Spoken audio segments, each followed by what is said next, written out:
Welcome to business smoker. मेरा नाम अभिषेक है और आज की बिजनेस न्यूज में हम बात करेंगे कि हीरो मोटोकॉर्प बहुत बड़ा चैलेंज फेस कर रहा है। वो अपना मार्केट लूज करते जा रहे हैं। वोडा और आइडिया कैसे बर्बाद हो सकते हैं। टेक्समेको की बात करेंगे जो कि एक रेलवे सेक्टर न्यूज है। ओपन एआई हो सकता है इंडिया में बैन हो जाए। ओपन एआई के साथ बहुत सारे कंट्रीज के लीगल केसेस चल रहे हैं। साथ ही हम बात करेंगे इन्फोसिस की और आज की न्यूज में हम आपको ये भी बताएंगे कि आखिर क्यों आरती ड्रग्स के शेयर में इतनी ज्यादा तेजी देखी जा रही है कि कल सिर्फ एक ही दिन में आरती ड्रग्स के शेयर ने 12% का रिटर्न दिया इन्वेस्टर्स को।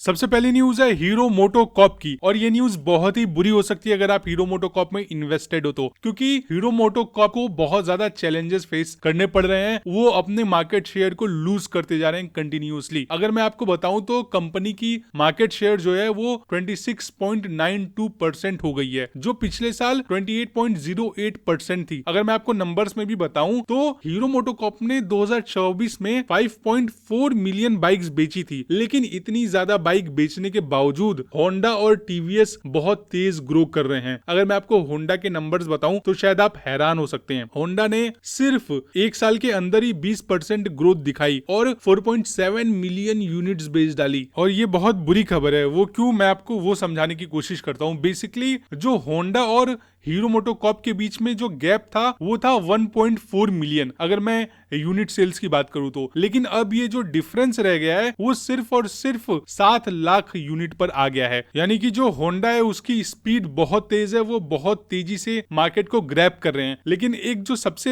हैरान करने वाला फैक्ट है वो शायद आप समझो तो फिर आप भी बोलोगे यार ये कैसे हो सकता है। बेसिकली अगर मैं ईवी सेक्टर की बात करूं तो हीरो की ईवी सेगमेंट में भी कंडीशन बहुत ज्यादा खराब हुई है। वहीं में अगर ये जो डेटा मैं बता रहा हूँ वो जनवरी का ही बता रहा हूँ और लेटेस्ट 2025 का डेटा बता रहा हूँ मैं। जनवरी 2025 में हीरो ने सिर्फ और सिर्फ 1615 इलेक्ट्रिक स्कूटर बाइक बेची। आप सोचो हीरो इतना बड़ा कंपनी है, वो प्रॉफिटेबल है और कई साल से इस सेगमेंट में है। वहीं पे अगर आप ओला का देखो तो ओला इलेक्ट्रिक ने 24,336 यूनिट बेच दिया। तो आप ये डिफरेंस समझ रहे हो। हालांकि हीरो ने एथर एनर्जी में 40% स्टेक ले रखा है, लेकिन इनका खुद का ईवी मार्केट शेयर जो है वो सिर्फ और सिर्फ 2% है। सबसे बुरी चीज जो है वो ये है, जो इन्वेस्टर को बहुत ज्यादा परेशान किया हुआ है वो ये है कि कंपनी के सीईओ निरंजन गुप्ता और चीफ बिजनेस ऑफिसर रंजीवजीत सिंह ने भी रिजाइन कर दिया है। और ये एक बहुत बड़ा झटका है स्टॉक की। अगर मैं बात करूं तो स्टॉक पिछले एक साल में 18% गिर गया है, जबकि बजाज और टीवीएस के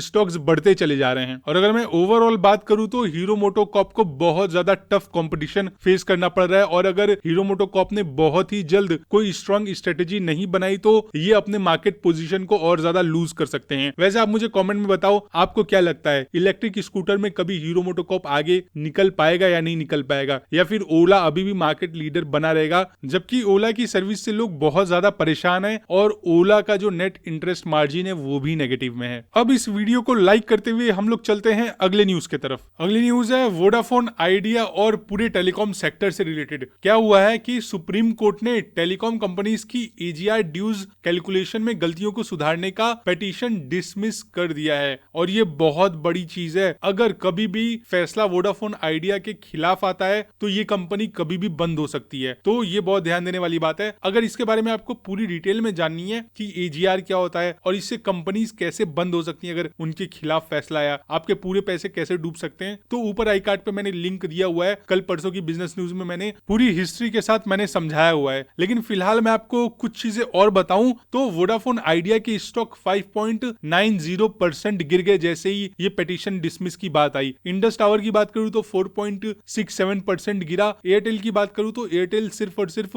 0.91 गिरा। हालांकि ये बता पाना मुश्किल है कि स्टॉक इसी न्यूज की वजह से गिरा है या फिर जो पहले ही रैली नीचे की तरफ जा रही है, क्योंकि आप सबको पता है मार्केट धीरे धीरे नीचे गिरते जा रहा है, तो हो सकता है उसके वजह से भी हो। वैसे आपको क्या लगता है, ये गिरावट इसी न्यूज के वजह से हुई है या फिर ये जो करेक्शन मार्केट में चलते जा रहा है उसके वजह से हुई है? कमेंट सेक्शन में जरूर बताएं। और हाँ, एक सबसे इंपॉर्टेंट चीज, अगर आप एयरटेल में इन्वेस्टेड हो या वोडाफोन आइडिया या फिर जियो में, तो ऊपर आई कार्ड वाली वीडियो जरूर देखना, क्योंकि वो वीडियो ना आई ओपनर है। आपका दिमाग पूरा खुल जाएगा। आप बहुत सोचोगे यार ये चीज क्या थी, मैं इतने इतने साल से इस स्टॉक में इन्वेस्टेड था और मुझे इतनी इंपॉर्टेंट चीज नहीं पता थी, AGR क्या है, इसका डिस्प्यूट कब से चला रहा है, क्योंकि ये डिस्प्यूट 2005 से चले आ रहा है और अगर इसमें थोड़ी सी भी ऊंच नीच होती है तो ये पूरी कंपनीज बर्बाद भी हो सकती हैं। अगली न्यूज है OpenAI की, और ये बहुत ही बुरी खबर है OpenAI के लिए। वैसे तो OpenAI को दुनिया भर की कंट्रीज में केसेस का सामना करना पड़ रहा है, हर कोई लॉ सूट फाइल कर रहा है और अब इंडिया में भी काफी तेजी से लोग OpenAI के ऊपर लॉ सूट फाइल कर रहे हैं। अब क्या प्रॉब्लम है मैं आपको बताता हूं। वैसे तो ANI ने पहले ही इनके ऊपर केस किया हुआ था, अब टी सीरीज, सारेगामा और सोनी जैसे टॉप म्यूजिक लेबल्स भी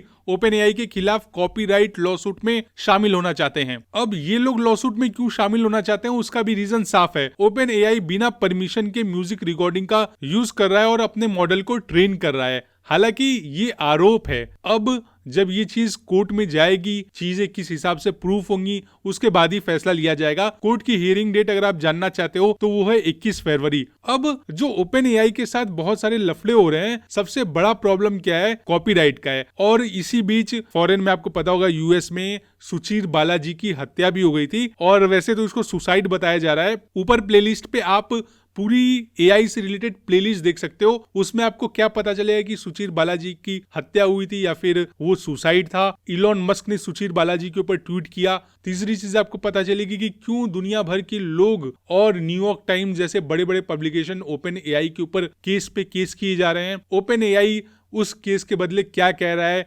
OpenAI का क्या टेक है, और क्या सच में OpenAI ने एक इंडियन है सुचीर बालाजी जो पहले OpenAI में काम करते थे, फिर वो OpenAI से बाहर आ गए और फिर उनकी रहस्यमयी तरीके से मौत हो गई। अब इन लोगों का कहना है कि वो सुसाइड था और सुचीर बालाजी के पेरेंट्स का कहना है वो सुसाइड नहीं लग रहा था, हमारा बच्चा बिल्कुल खुश था। तो ये एक डार्क स्टोरी हो सकती है। अगर आप इंटरेस्टेड हो पूरी AI की सीरीज में तो ऊपर मैंने प्लेलिस्ट का जो लिंक दिया हुआ है उसमें मैंने अलग अलग दिन पे अलग अलग न्यूज कवर की है AI से रिलेटेड। जब आप वो न्यूज देख लोगे तो आपके पूरे कॉन्सेप्ट क्लियर हो जाएंगे AI के फील्ड में। और अगर आप AI के किसी भी स्टॉक में इन्वेस्ट करना चाहते हो या फिर US मार्केट में आप इन्वेस्ट करने का सोच रहे हो तो वो बहुत ही इंपॉर्टेंट प्लेलिस्ट है। अगली न्यूज है रेलवे सेक्टर से रिलेटेड एक स्टॉक के बारे में जिसका नाम है टेक्समैको। लेकिन ये न्यूज अपने आप में बहुत ज्यादा कॉम्प्लिकेटेड है, तो उस कॉम्प्लिकेशन को सॉल्व करने के लिए आपको 3 कॉन्सेप्ट समझने होंगे। पहला ग्लोबल सप्लाई पैक्ट, दूसरा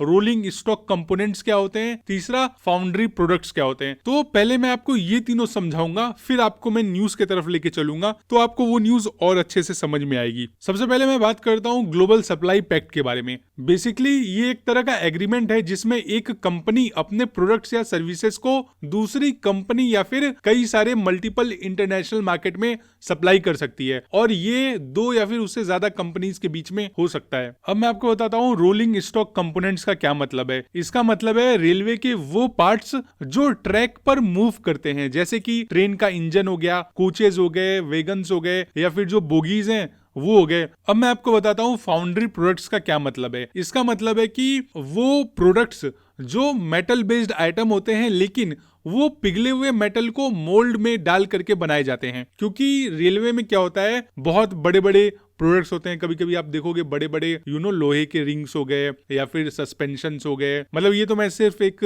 आपको एग्जांपल दे रहा हूँ, बट बहुत सारे ऐसे बॉडी होते हैं ट्रेन के अंदर या फिर इंजन के अंदर, वहां पे ये चीजें बहुत जरूरी हो जाती हैं। अगर मैं आपको एग्जाम्पल में समझाऊं फाउंड्री प्रोडक्ट्स का क्या मतलब होता है या फिर उसके एग्जाम्पल्स क्या हैं, तो आप कह सकते हो स्टील कास्टिंग हो गया, आयरन कास्टिंग हो गया या फिर कपलिंग सिस्टम या फिर जो ब्रेक डिस्क होते हैं वो हो गए। तो ये सारे जो एग्जाम्पल हैं ये हैं फाउंड्री प्रोडक्ट्स के। तो अब मैं आपको न्यूज समझाता हूँ, काफी ज्यादा कॉम्प्लेक्स हो गया बट हाँ उसके वजह से आपको ये न्यूज बहुत अच्छे से समझ में आएगी। और न्यूज ये है कि टेक्समैको रेल ने एक US बेस्ड कंपनी जिसका नाम है ट्रिनिटी रेल ग्रुप, उसके साथ इन्होंने ग्लोबल सप्लाई पैक्ट साइन किया है और इस एग्रीमेंट के तहत अब टेक्समैको नॉर्थ अमेरिका और ग्लोबल मार्केट्स के लिए रोलिंग स्टॉक कंपोनेंट्स के साथ साथ फाउंड्री प्रोडक्ट्स भी सप्लाई करेगा। और ये पार्टनरशिप जो इन दोनों कंपनीज के बीच में हुई है वो इंडिया के लिए भी बहुत ही अच्छा है। और इस एग्रीमेंट के तहत अब ये दोनों कंपनीज मिल करके एक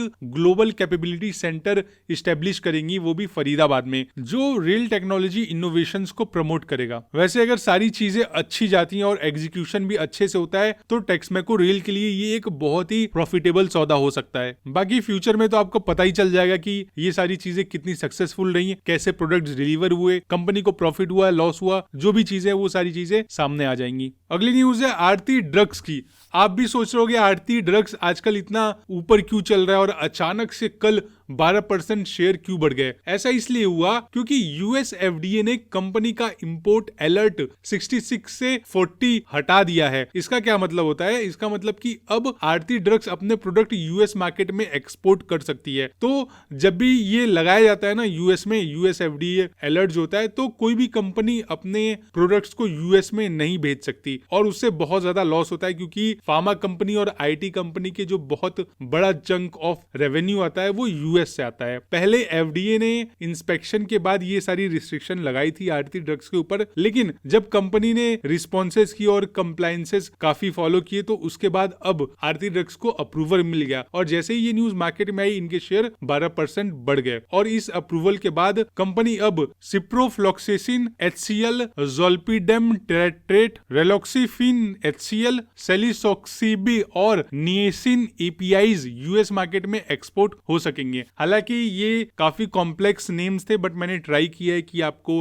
अच्छे से एक्सप्लेन कर सकूं और जो पिछली न्यूज थी वो भी बहुत मुश्किल थी, तो काफी मेहनत लगी है यार। इसलिए प्लीज हमारे चैनल को सब्सक्राइब करके बेल आइकन पे जरूर हिट कीजिए अगर आप चाहते हो कि आपको ऐसी ही डेली बिजनेस न्यूज मिलती रहे। अब चलते हम लोग अगले न्यूज की तरफ और ये न्यूज है इन्फोसिस की मास ले ऑफ से रिलेटेड। अगली न्यूज है इन्फोसिस की और इन्फोसिस की प्रॉब्लम बहुत ज्यादा बढ़ने वाली है। मैं ऐसा क्यों कह रहा हूं? क्योंकि हाल ही में आपको केस तो पूरा पता ही होगा, क्योंकि मैंने कल के वीडियो में भी कवर किया था कि इन्फोसिस ने मैसूर कैंपस में 350 से ज्यादा ट्रेनीज को एक साथ फायर कर दिया है और ऐसे फायर नहीं किया है, वहां पे गार्ड्स को बुलाया गया और कुछ लोगों का कहना है कि उन्हें धक्के मार के बाहर निकाला गया है और ये बहुत ही बुरा हुआ उन लोगों के साथ। और साथ ही साथ अब लेबर मिनिस्ट्री भी एक्शन में आ गया है। लेबर मिनिस्ट्री ने कर्नाटका गवर्नमेंट को अर्जेंट एक्शन लेने और इन्वेस्टिगेशन करने का ऑर्डर दे दिया है। साथ ही साथ आईटी वर्कर्स बॉडी एनआईटीज ने भी कंप्लेंट फाइल की है। एनआईटीज ने इसे इलीगल और अनएथिकल बताया, लेकिन इन्फोसिस का भी कहना है, इन्फोसिस की भी बात हम लोग सुन लेते हैं। इन्फोसिस क्या कहता है? इन्फोसिस का कहना है कि ये जो ट्रेनीज है वो 3 बार असाइनमेंट में फेल करने के बाद फायर हुए हैं, ऐसे नहीं हमने डायरेक्ट फायर कर दिया है। पर एनआईटीज का क्या रिस्पॉन्स है? उन्होंने बोला है कि जो सिलेबस आपने दिया था उसका क्राइटेरिया बदल दिया गया था। अब ये जो कंट्रोवर्सी है, देखते हैं वो कोर्ट में जब जाती है तो फिर क्या रिजल्ट निकल करके आता है। लेकिन अगर रिपोर्ट्स की बात करूं तो रिपोर्ट्स के मुताबिक ट्रेनीज को सिर्फ 3 घंटे में रिजाइन करने और कैंपस छोड़ने का ऑर्डर मिला था। और आज की बिजनेस न्यूज यहीं खत्म होती है। उम्मीद करता हूं आपको बहुत मजा आया होगा और please do like, subscribe our channel and bye bye, take care. कल फिर से मिलते हैं हम लोग इसी चैनल पे। तब तक के लिए आप अपना और अपनी फैमिली का ख्याल रखिएगा।